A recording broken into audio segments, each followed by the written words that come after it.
Si el grano de trigo no cae en la tierra y muere, queda solo, pero si muere, lleva mucho fruto. Esta misma verdad se aplica a la vida cristiana.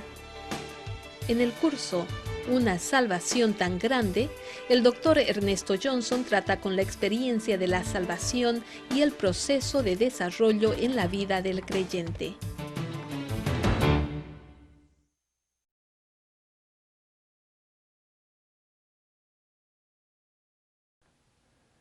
Continuamos en nuestro estudio del tema Una salvación tan grande.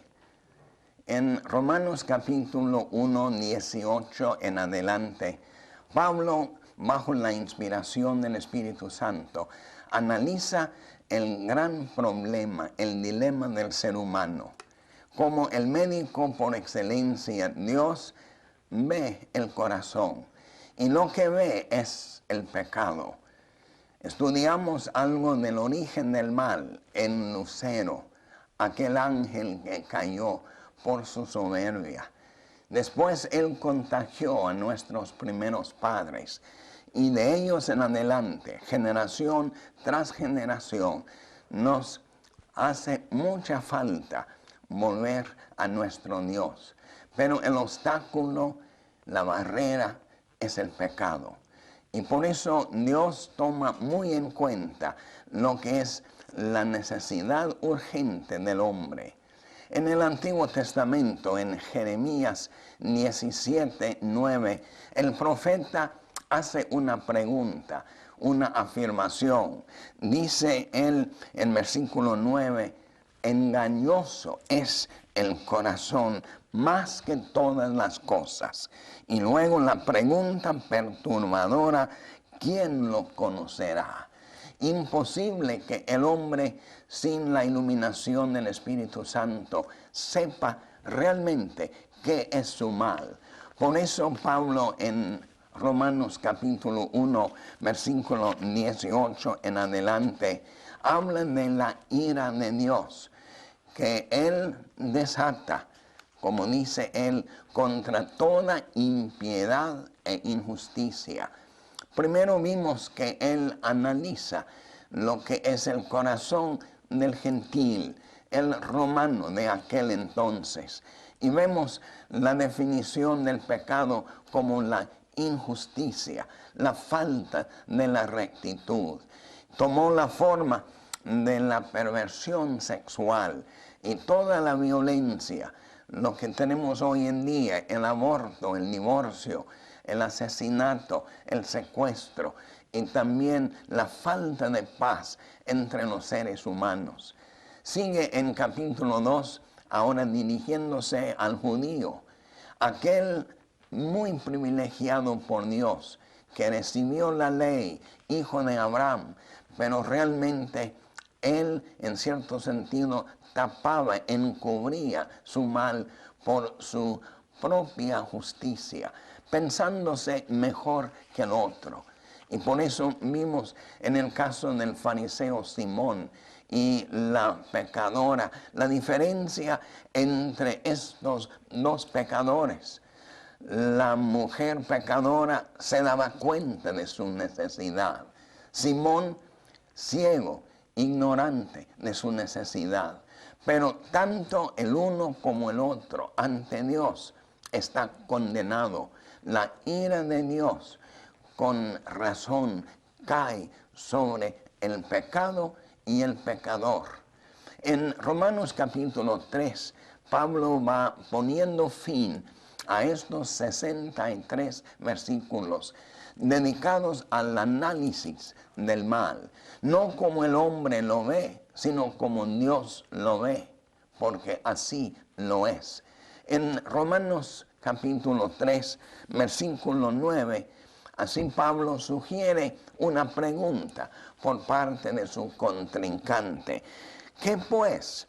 ¿Somos nosotros, los judíos, caracterizados por la justicia propia, autoconfianza, mejores que ellos, los gentiles, aquellos pecadores de forma muy grosera? Él responde: en ninguna manera, pues ya hemos acusado a judíos la justicia propia y a gentiles la injusticia, que todos están bajo pecado.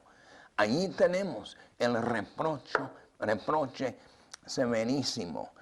Termina esta porción, versículo 10 a 20, con un mosaico de denuncias. Cuando, tomando citas mayormente de los salmos, él pone en claro lo que es la trágica necesidad del ser humano. Noten aquí al menos unos versículos que así pronuncian con tanta fuerza, terminantemente, como está escrito: no hay justo, ni aun uno. No hay quien entienda, no hay quien busque a Dios. Note, no hay excepción.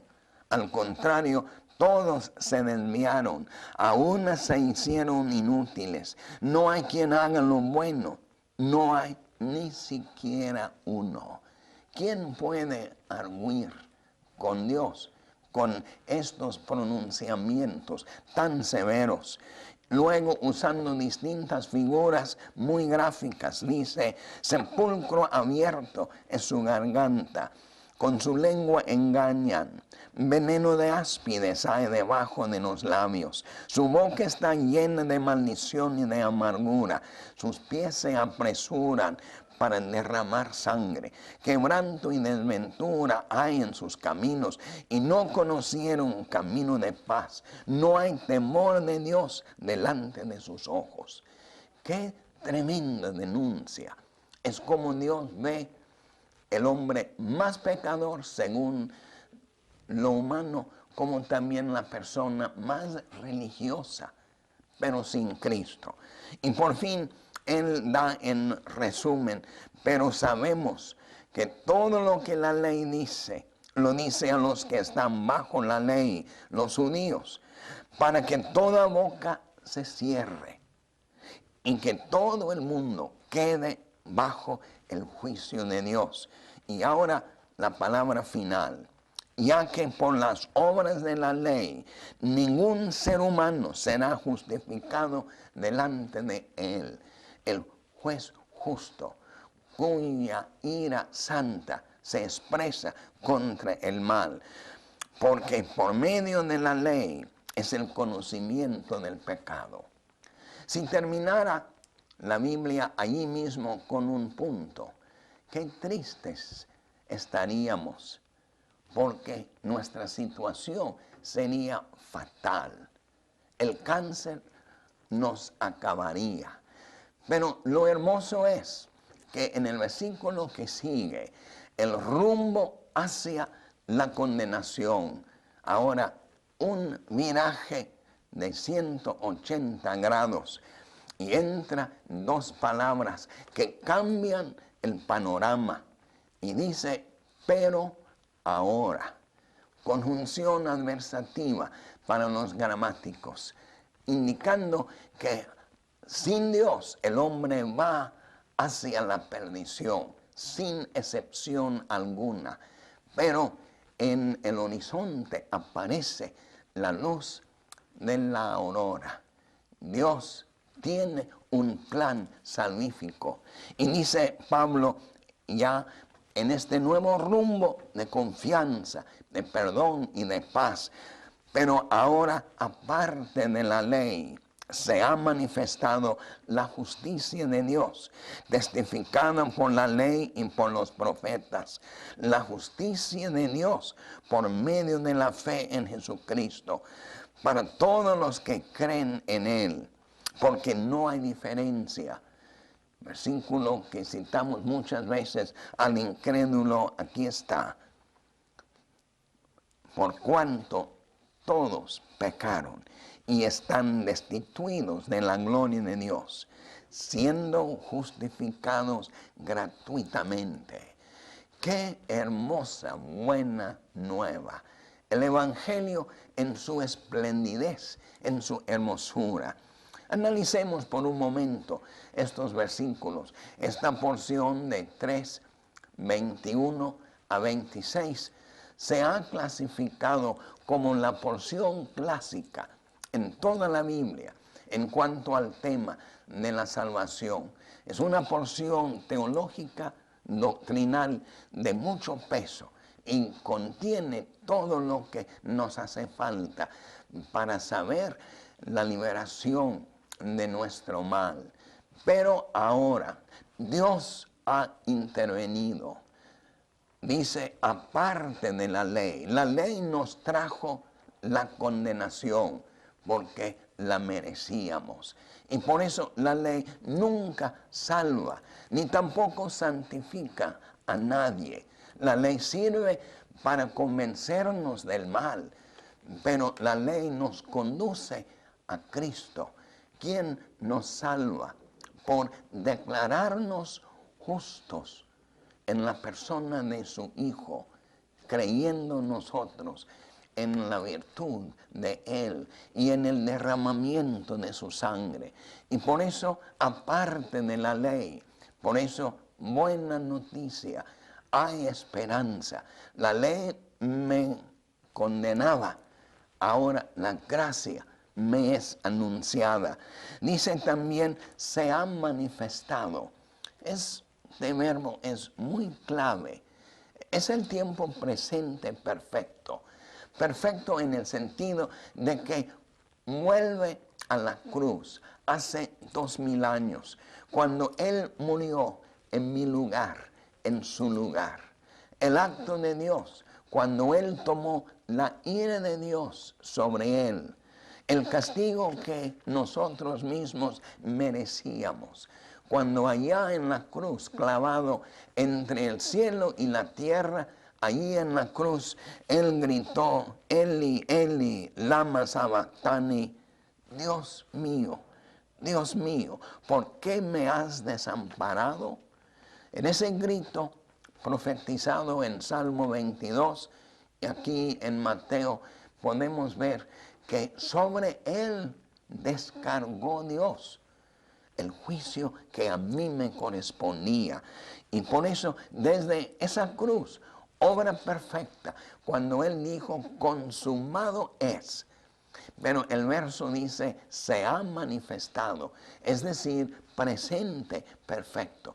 El impacto, la fuerza transformadora de esa muerte sigue en pie, sigue accesible, sigue a disposición nuestra hasta el momento.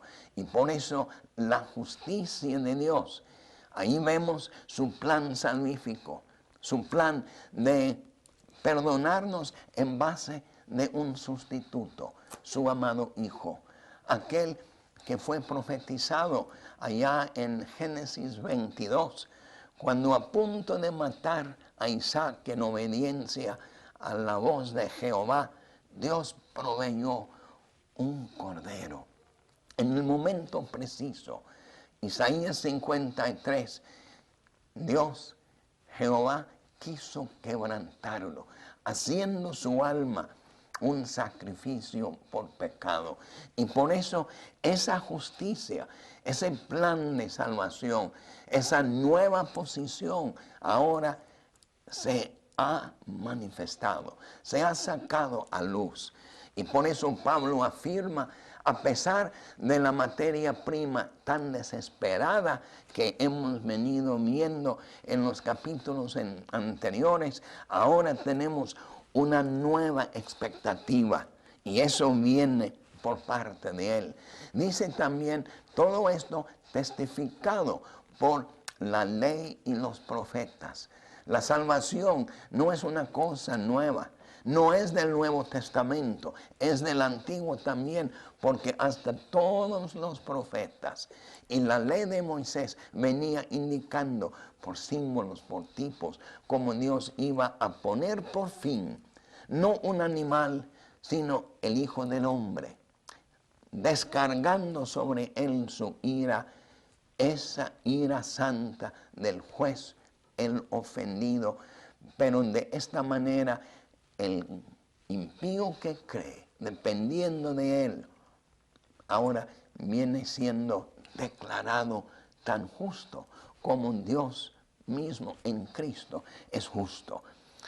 Pero ahora en esta porción hablan de los tres medios, cómo él logró, porque el juez no puede perdonar al culpable. El juez que lo hace es peor que el criminal, porque del juez se espera a lo menos algo. Del criminal no se espera nada, es el criminal, es vil, corrupto, pero el juez debe tener la manera de hacer lo recto, lo justo. Y en este caso, el que dijo, jamás justificaré al impío, el de Éxodo 23, realmente ahora lo hace, pero no lo hace arbitraria y caprichosamente. Muy al contrario, y esta es la maravilla del buena nueva, es que el juez, en lugar de pronunciar la sentencia de muerte sobre el impío, ahora pone a su hijo. Y él sufre en la persona de su propio hijo, haciendo que muriera, tomando nuestro lugar.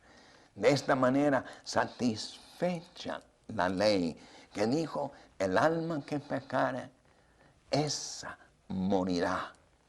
Pero en este caso fue nuestro sustituto, nuestro rescate, que puso su vida por nosotros. El cofre, el sustituto, el precio pagado, el juez lo puso en la persona de su hijo, quien voluntariamente tomó el lugar que me correspondía. Y ahora yo, unido a él por la sencilla fe, ahora el juez me declara justo, como si nunca hubiera pecado. Esta es la hermosa buena nueva. No tome en cuenta el mal nuestro, porque de ese mal no puede surgir nunca nada bueno. Pero por la iniciativa de Dios, de otro rumbo, por la gracia de Dios, Dios pone en acción su plan salvadora. Solo a mí y a usted nos pide que confiemos en Él. No es la fe nuestra que nos salve de ninguna manera. Fe en el objeto de nuestra fe es Dios en la persona de su amado Hijo, quien dice, a los que le recibieron, a los que creen en su nombre, les da el derecho, potestad de ser hechos hijos de Dios. Y por eso la buena nueva ahora nos abre el camino hacia la justificación, la libertad, perdón de nuestros pecados. En esta porción hay la mención de los tres medios, tres elementos básicos que Dios usa para realmente poner sobre una base bien estable esta estructura de la salvación. Primero, él dice en versículo 24, siendo justificados gratuitamente. En este caso tenemos el medio proveedor y dinámico. Gratuitamente. Tuvo que ser gratuita la salvación, porque el pecador, o sea, el injusto, la injusticia, o el religioso, que depende de su justicia propia, realmente está en quiebra. No tiene con qué pagar, peor aún, ni tampoco quiere pagar.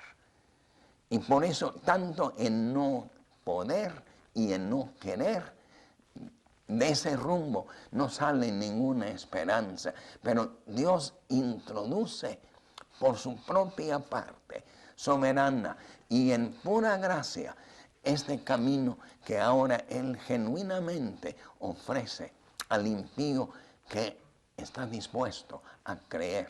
Y por eso la gracia viene siendo el trasfondo, el mismo carácter de Dios, del cual sale esta oferta tan hermosa. Pero también en segundo lugar tenemos por medio de la fe. Versículo 22, la justicia de Dios por medio de la fe en Jesucristo.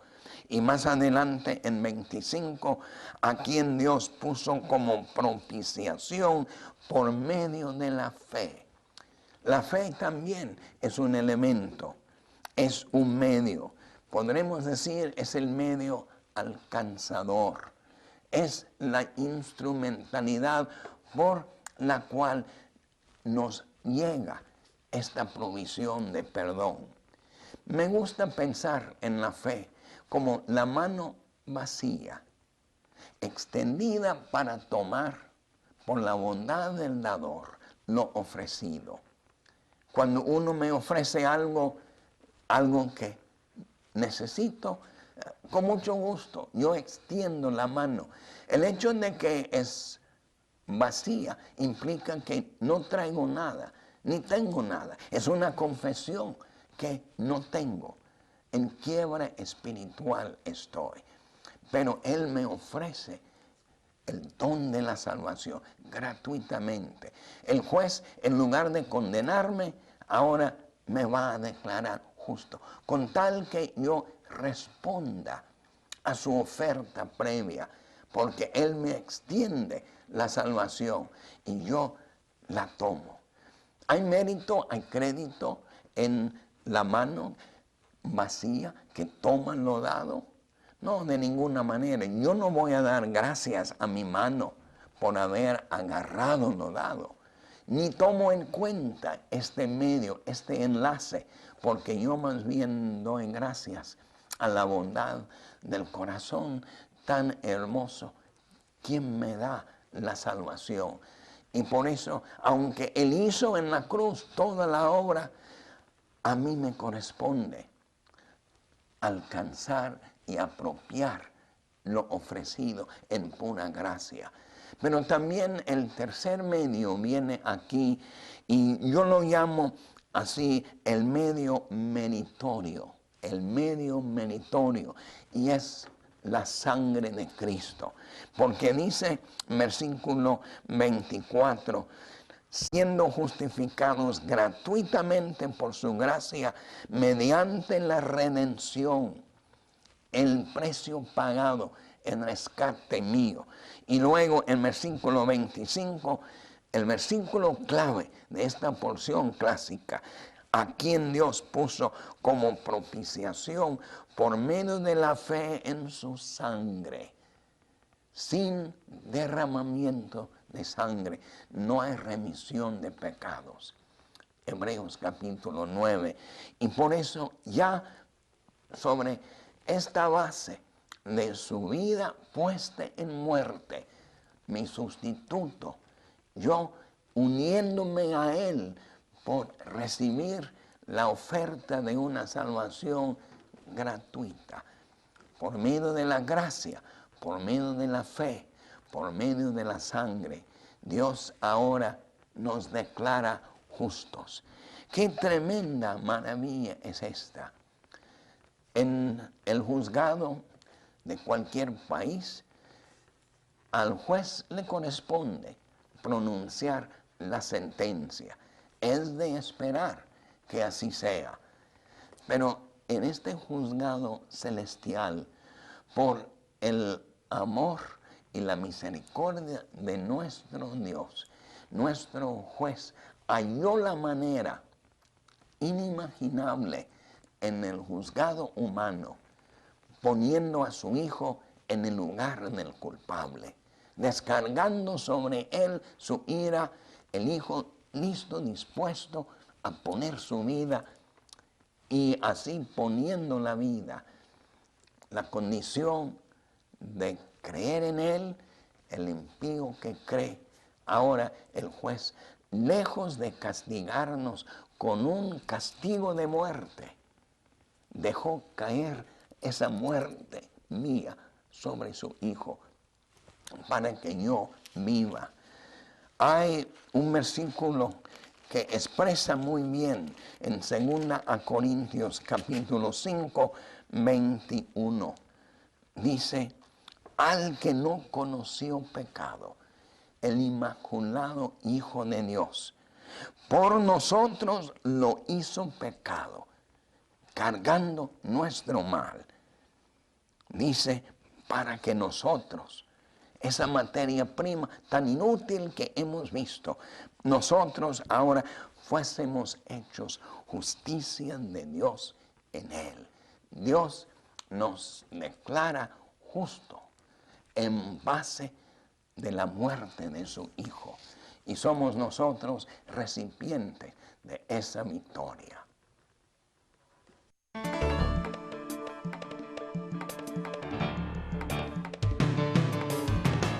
Así concluimos por hoy. Hasta la próxima lección, cuando el Dr. Johnson nuevamente comparta verdades sobre la vida crucificada y resucitada en Cristo, clave para disfrutar en forma plena nuestra salvación.